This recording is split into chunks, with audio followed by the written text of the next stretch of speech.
सोबेन हागा मिसी को जोहार आपिल तना झारखंड न्यूज़ 9। हमारे बीच अभी समाज सेवी और झारखंड के भाषा संस्कृति को बचाने के लिए भी कार्यरत है और हमारे बीच में दादा चंद्र प्रभात मुंडा जी उपस्थित हैं और इनसे हम सवालों के झरोकों को रखना चाह रहे हैं, क्योंकि अभी एक गर्मा गर्मी बहस है कि जे-टेट में मुंडारी भाषा को हटाया गया है और इस विषय में इनके साथ संवाद करने आए हैं और इस चैनल के माध्यम से सबसे पहले इनको जोहार करते हैं। आपको भी जोहार और आपके सभी दर्शकों को जो आपके चैनल से जुड़ करके या आपकी जो सब्सक्राइबर हैं, मेरी ओर से भी हार्दिक जोहार। दादा, पहला सवाल ये रहेगा कि झारखंड अभी जे-टेट की जो परीक्षा है उसका जो प्रारूप बना है उसमें मुंडारी भाषा को वहाँ से गायब कर दिया गया है, तो इसके पीछे आपको क्या एक बड़ी साजिश लगती है? देखिए, इसमें साजिश तो लगती है, चूँकि अबुआ सरकार जिस आदिवासी संस्कृति परंपरा और जल जंगल ज़मीन की बुनियाद पर बनी, तो उसके हिसाब से सरजमी पर आदिवासियों का संरक्षण और संवर्धन की दिशा में कार्य प्रगति पर नहीं दिख रहा है।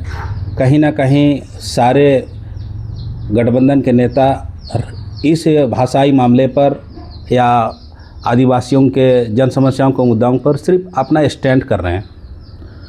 खूंटी जैसा क्षेत्र है जहाँ पे पॉलिटिक्स, जब भी कोई नया पॉलिटिक्स स्टार्ट होता है तो चाहे वो भारत के नरेंद्र मोदी जी हमारे जो प्रधानमंत्री है वो आते हैं, हमारे द्रौपदी मैडम भी आती है, भगवान बिरसा मुंडा के जन्मभूमि को आते हैं और भगवान बिरसा मुंडा से आशीर्वाद लेते हैं। हमारे जो अबुआ सरकार अपने आप को कहती है, केवल नाम में अबुआ है, लेकिन जो अबुआ जो नाम आया है वो मुंडारी शब्द है और केवल राजनीति के तौर पे लिया जाता है इस खूंटी क्षेत्र को और इस भाषा को। तो इस विषय में दादा आप क्या कहना चाहेंगे? देखिए, सबसे पहले तो हम ये कहेंगे कि हर समुदाय का या किसी भी समाज का भाषा एक आईना होता है। भाषा से ही उसकी संस्कृति परंपरा का पहचान होती है और जितने भी, चाहे हमारे प्रदेश के मुख्यमंत्री हो, देश के प्रधानमंत्री हो, राष्ट्रपति हो, समुदाय विशेष को अपनी ओर खींचने के लिए, उनके साथ अपनत्व स्थापित करने के लिए लोग क्षेत्रीय भाषा का इस्तेमाल करते हैं। ये नेताओं का अपना एक स्टैंड होता है। दूसरा चीज़ कि आज जे-टेट में मुंडारी भाषा का खूंटी जिला से गायब कर देना अपने आप में बहुत आश्चर्य का विषय है। ऐसा प्रतीत होता है कि वर्तमान मौजूदा सरकार स्थानीय भाषा और जनजातीय समाज का पहचान, उनकी विकास, भाषा की संरक्षण और संवर्धन के प्रति जितना जिम्मेवार होने चाहिए वो नहीं है। चूँकि मुंडारी भाषा आप भारत के बाहर, अगर यदि आप काबुल बाबुल का भी नाम लीजिएगा तो वो भारत का ही, भारत का जो अभिन्न अंग था, अभी भारत से अलग है। वहाँ से जब हमारे मुंडा समाज के लोग इस भारत की पवित्र भूमि पर प्रवेश किए तो उन्होंने हर जगह अपने अपने हिसाब से अपने पद चिन्हों को, चाहे नाम के माध्यम से हो, चाहे उनकी संस्कृति और परंपरा की विरासत है, उनको जगह जगह पर छोड़ते चले गए, जो मुंडारी भाषा में ही लोगों को मिलेगा। और आज अगर यदि जे-टेट की परीक्षा में मुंडारी भाषा को सम्मिलित नहीं किया जाता है तो ये ना सिर्फ समाज के लिए बल्कि सरकार का भी जनजातीय संरक्षण की जो बात करते हैं, जनजातीय संवर्धन और विकास की बात करते हैं, ये खोखली वादा है, खोखला वो लोग एक स्टंट दिखा रहे हैं। जी, तो अगर कोई टीचर जे-टेट की परीक्षा में पास हो जाते हैं और उनको अगर मुंडारी नहीं आता है तो हमारे ग्रामीण क्षेत्र में जो बच्चे हैं, बच्चियां हैं, वो तो मुंडा ही बोलते हैं, तो उनके साथ वो टीचर कैसे पढ़ा सकेगी? आप थोड़ा उसमें प्रकाश डालिएगा। जिनको मुंडा ही नहीं आती है, उनके साथ कैसे वार्तालाप करें? इस संदर्भ में हम आपको हमारे बगल का उड़ीसा राज्य के विषय वस्तु की तरफ हम आपका ध्यान और सभी दर्शकों का ध्यान आकृष्ट करना चाहेंगे। उड़ीसा में चाहे वो आईएएस का पदाधिकारी हो या फिर उसके नीचे का कर्मचारी हो, उड़िया भाषा का जानकारी होना उसके लिए मस्ट है जी। अब आज यहाँ अगर यदि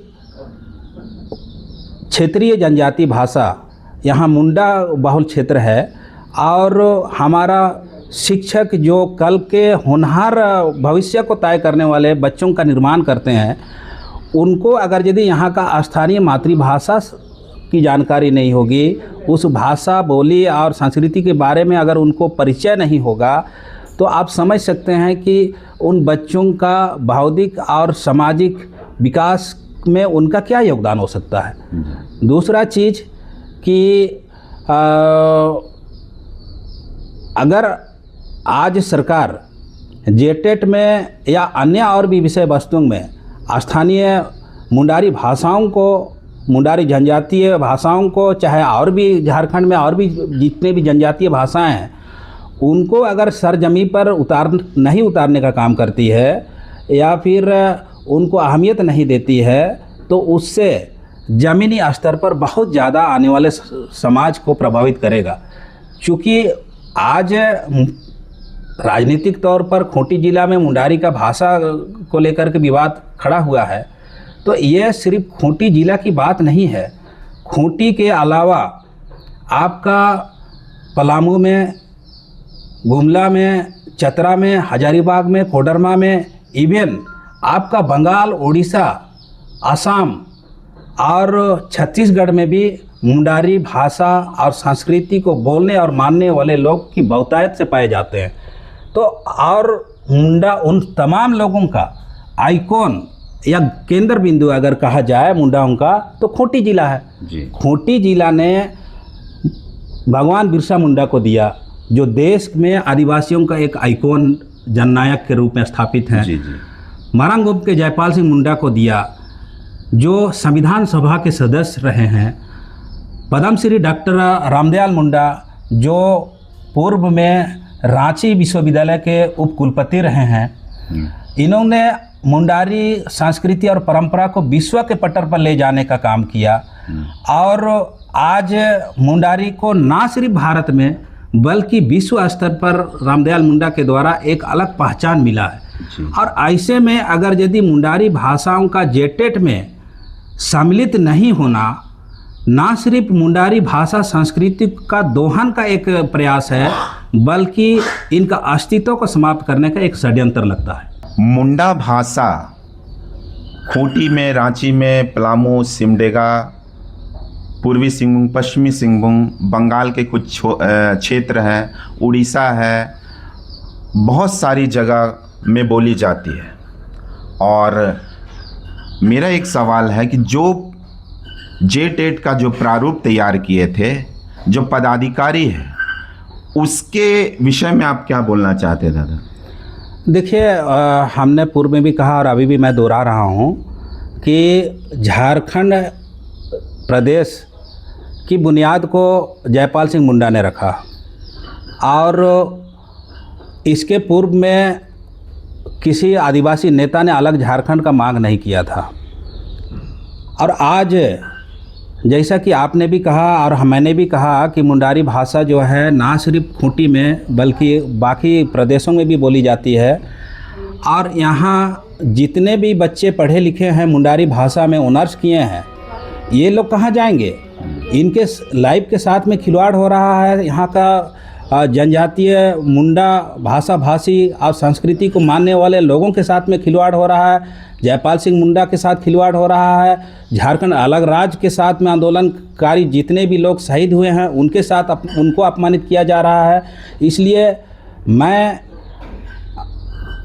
आदिवासी भाषा संस्कृति बचाओ संघर्ष मोर्चा के मंच की तरफ से ये मांग करता हूँ कि जो भी इस प्रारूप को तैयार किए, सरकार उन पर कड़ी से कड़ी कार्रवाई सुनिश्चित करे और झारखंड के तमाम जिलों में मुंडारी भाषा को जनजातीय भाषा के कॉलम में दर्ज करना सुनिश्चित करे।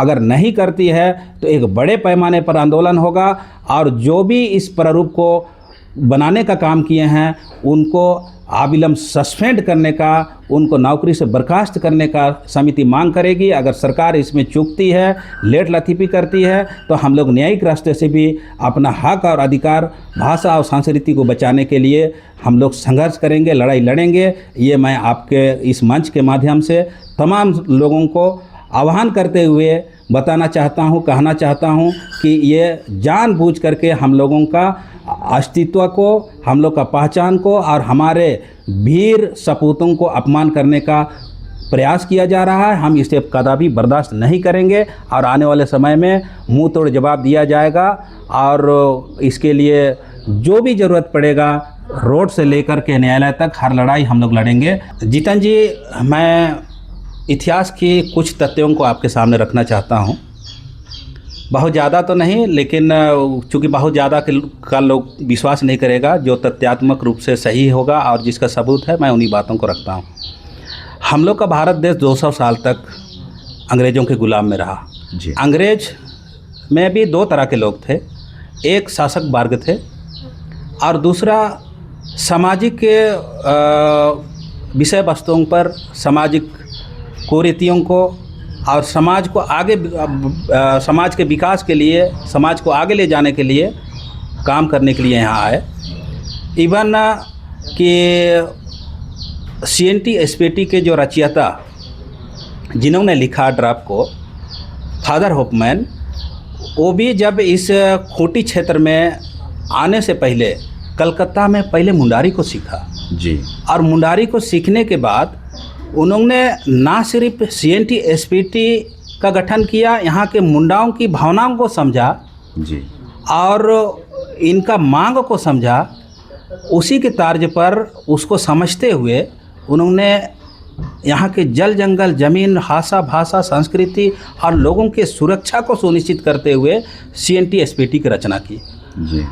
दूसरा चीज़ कि उन्होंने कलकत्ता में मुंडारी सीखा और यहाँ अनुभव करके मुंडारी भाषा व्याकरण का मैंने रचना किया जी।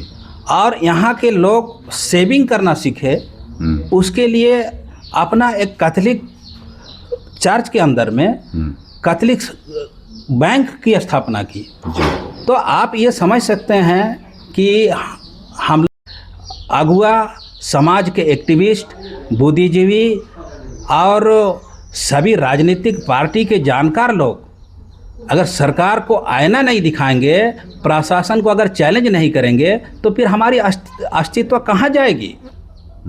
इसलिए हम सब लोगों को इस पर आने वाले समाज को, आने वाले भविष्य को और जल जंगल ज़मीन को बचाए रखने के लिए इसको जीवंत रखना नितांत आवश्यकता है। इसके लिए जो भी संघर्ष करना होगा, जो भी लड़ाई लड़ना होगा, रोड से लेकर न्यायालय तक हम लड़ने के लिए तैयार हैं। दादा, एक सवाल करते हैं, क्योंकि ये 5वीं अनुसूचित क्षेत्र है और यहाँ पे आपका खुटखट्टी एरिया है, और अगर इस भाषा को GTET के माध्यम से गायब कर देता है मुंडारी भाषा को, तो आने वाले समय में बहुत सारे जो एग्ज़ाम है उसमें भी इसी तरह का प्रक्रिया चलेगा। बिल्कुल बिल्कुल। देखिए, GTET तो एक बहाना है जी। अगर इसको राजनीतिक परिप्रेक्ष्य में देखा जाए जी। तो GTET एक बहाना है और यहाँ की प्राचीनतम संस्कृति को, प्राचीनतम बोली भाषा को नेस्तनाबूद करना एक षड्यंत्र है। उस षड्यंत्र के तहत इसको ख़त्म किया जा रहा है। चूँकि हमने पूर्व में भी कहा कि झारखंड आंदोलन का शुरुआत भी खूंटी जिला से ही हुआ। खूंटी के सपूतों ने बलिदानियाँ दी, खूंटी के लोगों ने संघर्ष किया और जयपाल सिंह मुंडा इसके अगुआ रहे हैं। इसलिए यहाँ के लोग इसको मरंगुम के बोलते हैं। जल जंगल ज़मीन बचाने के लिए भगवान बिरसा मुंडा ने आंदोलन किया। राजनीति आपका अंग्रेज शासक प्रशासक को खदेड़ने का उन्होंने प्रयास किया। साहूकारी और जमींदारी प्रथा को समाप्त करने का प्रयास किया। तो ऐसे ऐसे महासपूतों को, महान विभूतियों को कहीं ना कहीं, चाहे सरकार बोलिए या सरकार के वरीय पदाधिकारी जिन्होंने ड्राफ्ट बनाया, एक षड्यंत्र के तहत ही इस प्राचीनतम भाषा को विलुप्त करने का ये लोग प्रयास कर रहे हैं। और ये तो एक प्रयास शुरुआत है जी। कल के दिन में सीधा हमला यहाँ का भाषा संस्कृति पर लोग सवाल क्वेश्चन करेगा। काहे कि मुंडारी भाषा का, जैसे अभी हमने कहा कि फादर होपमैन ने कुछ हद तक लिखने का कोशिश किया, कुछ लोग रामदयाल मुंडा ने लिखने का कोशिश किया, और उसी तरह कुछ और भी चर्च के जो पादरी लोग हैं वो लोग भी लिखने का काम किया, मगर इसका इतिहास का कहीं पर भी तथ्यात्मक रूप से और प्राचीन दस्तावेज के रूप में लिखित नहीं है। इनकी परंपरा में ही, आदिवासियों की परंपरा में ही मुंडाओं की पहचान और परंपरा संस्कृति छिपी हुई है। इस सब चीज़ को सबूत के अभाव में अभी का जो वरीय पदाधिकारी लोग आएंगे, वो लोग या IAS IPS बन करके जो आएंगे तो वो लोग जो है उसको नेस्तनाबूद करने का कोशिश करेगा। 5वीं अनुसूची का रूल रेगुलेशन कहती है कि 5वीं अनुसूची क्षेत्र में जो भी सरकारी पदाधिकारी होगा उस भाषा, संस्कृति और परंपरा को जानने वाला आदमी होना चाहिए। इसलिए हम लोग कभी कभार बीच बीच में मांग करते हैं कि भाई आपको और एक चीज़ याद दिला रहा हूँ कि खूंटी अनुमंडल जी पहले मुंडा अनुमंडल के नाम से प्रचलित था। अच्छा अच्छा। मुंडा अनुमंडल के नाम से खूंटी अनुमंडल को जाना जाता था। उसका मुहर भी हमारे कुछ साथियों के पास उपलब्ध है जी। बाद में ये खूंटी सब डिवीजन जो है नॉर्मल कर दिया गया जी। आज़ाद होने के बाद, भारत आज़ाद होने के बाद। आज़ाद भारत से पहले मुंडा अनुमंडल खूंटी था। अच्छा, ऐसा है। इसलिए इसको किसी भी कीमत कर समाज के लोग और हम जैसे एक्टिविस्ट लोग, सामाजिक कार्यकर्ता लोग, कभी हम लोग बर्दाश्त नहीं करेंगे कि हमारी भाषा संस्कृति को विलुप्त करने का प्रयास होगा। तो वहाँ हम हर तरीके से, हर एंगल से लोगों को संगठित करते हुए आंदोलन भी होगा रोड में, और न्यायिक रूप से हम लोग उस ड्राफ्ट कमेटी को भी चैलेंज करेंगे। लेकिन एक चीज़ है, अभी हम लोग वॉच कर रहे हैं। सरकार, हम लोग को संयुक्त सचिव ने 7 दिन का समय मांगा था। 7 दिन जैसे ही पूरा होगा हम लोग फिर मांग करेंगे कि भाई हमारी भाषा का जनजातीय कॉलम में खूंटी के साथ साथ में बाकी जिलों में भी इंक्लूड है कि नहीं है। अगर इंक्लूड नहीं है तो इसको हम लोग भाषाई पहचान को मिटाने के नाम पर ज़बरदस्त आंदोलन करेंगे और न्यायालय में भी चुनौती देंगे। तो अभी हम चंद्र प्रभात दास से संवाद कर रहे थे। उम्मीद करते हैं आप लोगों को गहरी जानकारी मिलेगी और सच्चाई मिलेगी, इतिहास जानने को मिलेगा। झारखंड न्यूज़ 9 में बने रहने के लिए आप सबों को पुनः धन्यवाद, और दादा को भी बहुत बहुत धन्यवाद है। सभी साथी को जोहार।